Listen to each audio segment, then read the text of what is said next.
विवेक और सृष्टि आपके साथ and that moment has come जब हम बात करने वाले हैं national awardee in fact Saurabh Shukla ji से। और सुबह से हम बात कर रहे थे और लोगों ने बहुत ही इंटरेस्टिंग बातें जो है ना उनके बारे में की। उन्होंने याद दिलाया तहकीकात ये सीरियल के बारे में। बिल्कुल। 1994 से आई थिंक फिल्म इंडस्ट्री में है। और हमारे साथ इस वक्त लाइन पे इनफैक्ट जूम कॉल से जुड़े Saurabh Shukla ji. What a pleasure, this is an excellent day for us. बहुत बहुत शुक्रिया for joining us today. Thank you so much. I'm very excited and thank you so much for calling me here. बर्फ, ये आपका play है जो जो लेके आप आ रहे हो दुबई। तो सबसे पहले तो जानना चाहते हैं कि आप ठंड के कपड़े लेके आ रहे हैं या गर्मी के कपड़े लेके आ रहे हैं दुबई? ठंड के कपड़े हम तो ला ही रहे हैं क्योंकि शो में वैसा दिखाया गया है, बर्फ का है।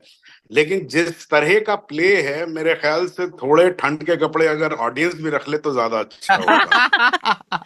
सौरभ जी, अगर आप थोड़ा कुछ और बता सके हमें बर्फ के बारे में। तो देखिए, सबसे पहले तो मैं आपको ये बताना चाहूंगा बर्फ के बारे में कि बहुत सारे नाटक स्पेशली हिंदी में या हिंदुस्तान में तरह तरह के नाटक हम लोगों ने देखे हैं, किए हैं, जिसमें एग्जिस्टेंशियल नाटक होता है, सोशलिस्ट नाटक होता है, या रिफॉर्म का नाटक होता है, या कॉमेडी होता है, स्पिरिचुअल नाटक होता है, हर तरह के नाटक होते हैं, इवन एब्सर्ड नाटक भी होते हैं।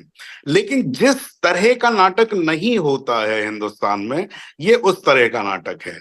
सो this is, I think this is for the very first time from Hindi theatre, from Indian theatre we have a thriller. और थ्रिलर जो है वो हमारी फिल्मों में बहुत होता है लेकिन नाटकों में नहीं होता है।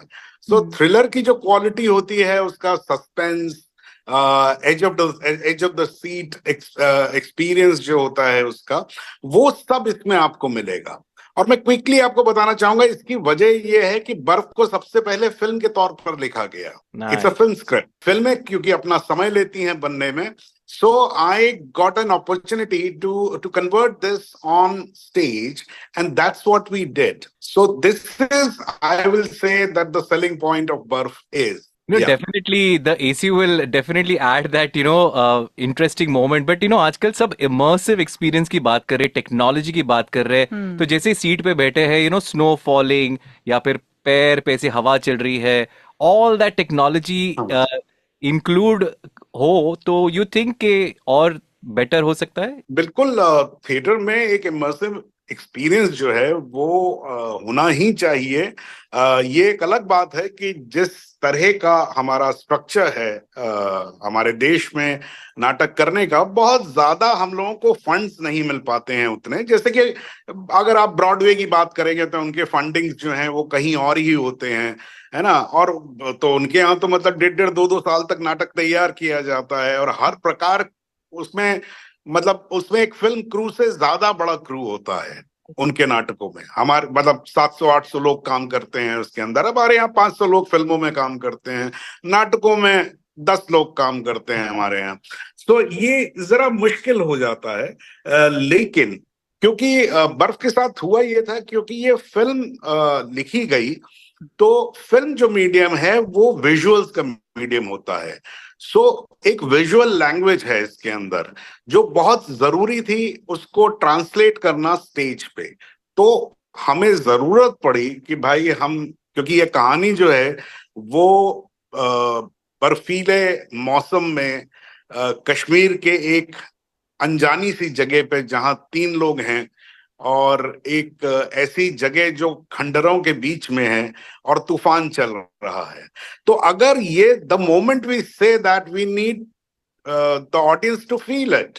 सो थैंकफुली मैं खाली इतना ही कहना चाहूंगा कि आज तक हमने इसके पिछले 8 सालों में कुछ 150-200 शोज किए हैं हमने इसके। और अमेजिंग जी। और इन सारे शोज में एक बात जरूर रही है कि तरह तरह की तारीफें मिली, बहुत पसंद किया गया नाटक, लेकिन सबसे अच्छी तारीफ जो हमेशा हमें मिलती रही है वो ये है कि लोगों ने आके हाथ पकड़ के कहा कि हमें लगा कि हम वहीं खड़े हैं। ओह वाह, हम उसी जगह पे। ट्रांसपोर्ट कर देगा बिल्कुल आपको उसी एटमॉस्फेयर में, पहाड़ों में जैसे बर्फ गिर रही है and you will be immediately there. ऐसा लगेगा कि आप वहीं हैं और डर भी लगेगा, थ्रिलर है। मतलब मैं ये कह रहा हूं कि हम पहले से ओवर सेल नहीं करते हैं, कि भाई ऐसा ना हो कि आप आके कहें यार उतनी ठंड तो लगी नहीं जितनी लगनी चाहिए थी, है ना। लेकिन हाँ, हम इतना आपको एक आभास दे देते हैं कि कैरेक्टर की बात करें या आपका रोल, आपका किरदार, और कितने लोग हैं इस प्ले में जो एक्ट करेंगे, स्टेज पे दिखेंगे? इसमें 3 लोग हैं, 3 कैरेक्टर्स हैं। मैं जिस कैरेक्टर को अदा कर रहा हूं उसका नाम है doctor call. He is the doctor by profession. और गुलाम रसूल सुनील पलवाल करेंगे, और आंचल सिंह जो हैं वो नफीसा का कैरेक्टर करेंगी। अब मैं बहुत डिटेल में तो कहानी में नहीं जाऊंगा, लेकिन एक तरीके से अगर मैं आपको कहूं, जो इसका मूल है, जो आपको बहुत सबसे पहले छूता है, वो ये है कि सच एक्चुअली है क्या। आप जो कह रहे हैं वो सच है, या जो मैं कह रहा हूं वो सच है। और एक्चुअली आप जो कह रहे हैं वो आप देख भी रहे हैं, लेकिन क्या होता है कि हम सब, जैसे ये अक्सर हम लोग कहते रहते हैं ना कि अरे यार तुम सच्चाई जानते नहीं हो, जिंदगी की सच्चाई ये है। वो आपके पर्सपेक्टिव से सच्चाई होती है। सो सच जो है वो कैसे बदल जाता है ना। जैसे कि मैं आपको एक थोड़ा सा वक्त लेके जरा से एक साइंटिफिक बहुत प्लीज वक्त चीज प्लीज है बताता हूँ आपको। सौरभ जी, आपके लिए बहुत वक्त रखा है हमने, आप आराम से बात कीजिए हमारे साथ। हाँ, तो मैं आपको एक चीज बताता हूँ कि अगर साइंस में अगर आप पूछेंगे कि आप मुझे देख रहे हैं और मैं आपको देख रहा हूं, अगर हम आमने सामने भी खड़े हैं, तो हम एक दूसरे को देखते कैसे हैं? हम एक दूसरे को देखते हैं because of light. Right. Light बहुत तेज चलती है, लेकिन उसकी स्पीड है।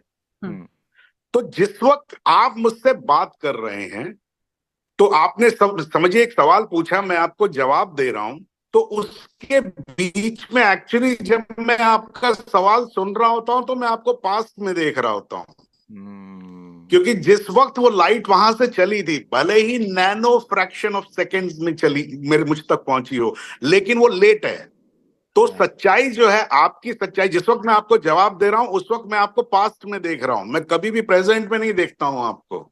सो सच्चाई तो वहीं बदल गई आपकी और मेरी, जी, because we are in 2 different time zones. So absolutely. I am just saying, इससे पहले कि हम किसी को कहें कि मैंने अपनी आंखों से देखा है या ये सच है ना, हमें जान लेना चाहिए कि ये शायद दूसरे को न दिखाई दे और दूसरे का सच ना हो। वेरी वेरी इंटरेस्टिंग अमेजिंग यार, पर्सपेक्टिव कि सबका सच अलग, सबका सबका सच पर्सपेक्टिव अलग, अलग। या एंड इसको ब्रॉडन करने जी के लिए आई am sure the kind of experience जो आपको मिला है एंड द एक्सपीरियंस जो आपने हासिल किया है, it comes even better when you do theatre after doing so much of work. Would you agree Saurabh ji? हाँ, मतलब ऑफ कोर्स, देखिए क्या है, मैंने थिएटर से शुरुआत की थी, है ना।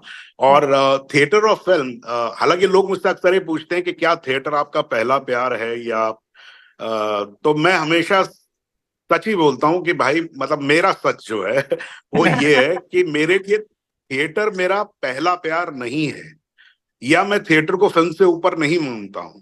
ये दोनों अलग अलग मीडियम्स है, दोनों ही मुझे उतने ही पसंद हैं। अब फर्क कहाँ आ जाता है, मैं आपको जरा सा समझाता हूं कि film is a big economic activity. इसमें बहुत, बाय डिफॉल्ट इसमें बहुत सारे पैसे इन्वॉल्व होते हैं, और जब पैसा इन्वॉल्व होता है तो it becomes a business, and of course it becomes an heavy economic activity. तो आप, यू आर नॉट, फिल्म के अंदर you are not so free to experiment, because अगर वो जो आप करने जा रहे हैं वो कमर्शियली वायबल नहीं हुआ तो आपका नुकसान हो जाएगा। लेकिन थिएटर में you can try out things because it is not such a big theatre activity, apart from Broadway की बात छोड़ दीजिए, इसीलिए ब्रॉडवे भी कभी एक्सपेरिमेंट करता नहीं है ना। उनका फिट फॉर्मूला होता है, उसी फॉर्मूले पे वो लोग चलते हैं। मोर जी ऑफ एंटरटेनमेंट एज वेल, या बट 2 घंटे का ये प्ले होगा लगभग approximately, and it is going to be जो रिव्यूज आते हैं, जो रिव्यूज है कि कह रहे हैं that it is an edge of the seat thriller as well. So is it challenging 2 घंटे या को एक ही जगह पे बैठ के रखना, या इंटरवल भी होगा? नहीं, इंटरवल है, ऑफ कोर्स इंटरवल है, बिकॉज हिचकॉक ने एक बहुत अच्छी बात कही थी कि you should have a break before your bladder gets full. So तो वो हमने भी ध्यान रखा है और बाकायदा इंटरवल है। लेकिन आपने जहां तक पूछा कि क्या ये मुश्किल होता है, मुश्किल तो सभी चीजें होती है, लेकिन हमें ये मुश्किल नहीं लगता, क्योंकि हम इसको उतना ही एंजॉय करते हैं. What ever you enjoy, it does not become difficult or tedious or anything because you're enjoying it. Right. So, and thankfully, touch wood, अभी तक तो ऑडियंस ने भी एंजॉय ही किया है. ऐसा कोई शो नहीं गया है which people have not really enjoyed and appreciated. आपने कहा कि 200 से भी ज्यादा शोज अलग अलग देश में, क्या ऑडियंस मैटर करता है जब आप बर्फ जैसा थिएटर प्रेजेंट करते हैं ऑडियंस को? हाँ, बिल्कुल मैटर करता है, ऑफ कोर्स मैटर करता है. लेकिन मैं आपको एक चीज कह दूं कि इंसानी तौर पे हम सब होते एक ही हैं. इसमें ज्यादा फर्क होता नहीं है. तो देखिए, जैसे क्या है कि एक अच्छी फिल्म अगर आप कहीं दिखाएंगे तो ईरानियन फिल्म पे भी आप रो देते हैं, जबकि हो सकता है ईरानियन आपको बिल्कुल एक शब्द ना आता हो, लेकिन आप रो देते हैं. तो कैसे रोते हैं भाई आप, है ना? इट कम्युनिकेट्स, है ना? उसी तरीके से ऑडियंस में कभी कभी हमें जो अलग अलग तरह की ऑडियंस मिली, एक जैसे मिक्स ऑडियंस होती है, एक अर्बन ऑडियंस होती है, एक गांव की ऑडियंस होती है. मैं आपको एक चीज बताता हूँ, बर्फ जैसा प्ले जो कि बहुत ही इंटीमेट और बहुत मॉडर्न प्ले है. ये प्ले जो है वो एक जगह है खैरागढ़, हिंदुस्तान में, छत्तीसगढ़ में है एक जगह खैरागढ़, और यूनिवर्सिटी है वहां पर. तो वहां हमने शो किया था. और खैरागढ़ यूनिवर्सिटी जो है, खैरागढ़ में एक यूनिवर्सिटी है, उसके अलावा कुछ नहीं है. उसके अलावा आसपास गांव है. तो उस शो में, वो शो था जिसमें 10,000 से ऊपर लोग आए थे देखने के लिए, और वो सारे गांव वाले थे. लोग बैलगाड़ियों में भी बैठ के आए थे. वहां पर 6 स्क्रीन्स लगाई गई थी, क्योंकि 10,000 लोगों को एक साथ नहीं दिखाया जा सकता. तो they made a dome, and in that dome there were 3,000 people and there were 6 big screens outside, अलग अलग जगह थी. और लोगों ने रात को खाना भी बनाया, वहीं बैठे भी, प्ले भी देखा, and they all connected with that play. I mean, that was one of the most wonderful shows we had. I never thought, देखिए क्या होता है जब हम गांव में जाके थिएटर की बात करते हैं तो हमें लगता है कि उसके अंदर एक देहातीपन हो, एक नाच गाना हो, अपनी मिट्टी की खुशबू हो. लेकिन ये प्ले जो है, ये बहुत ही साइकोलॉजिकल और बहुत ही मॉडर्न प्ले है. तो मुझे कभी नहीं लगा था कि ये शहर के बाहर लोग समझ पाएंगे, लेकिन समझे. तो audience matters, of course it matters, लेकिन सारी ऑडियंस जो है वो समझती सब कुछ है. लियोनार्डो कोहेन का एक गाना है, एवरीबॉडी नोज.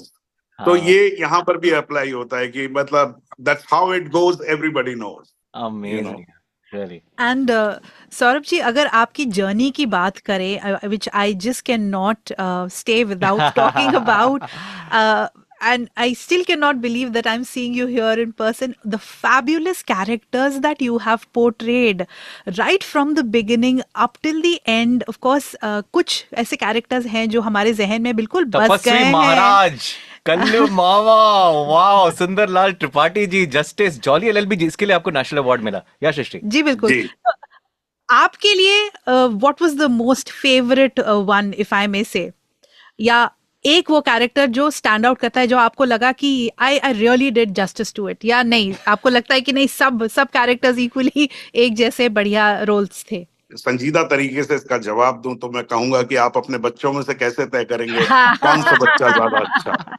और अगर मैं इसको थोड़ा सा पन के साथ कहूं तो मैं हमेशा ये कहता हूं कि never ask actors about their roles that which one was great, because roles are like girlfriends, you know, and you always like the latest one.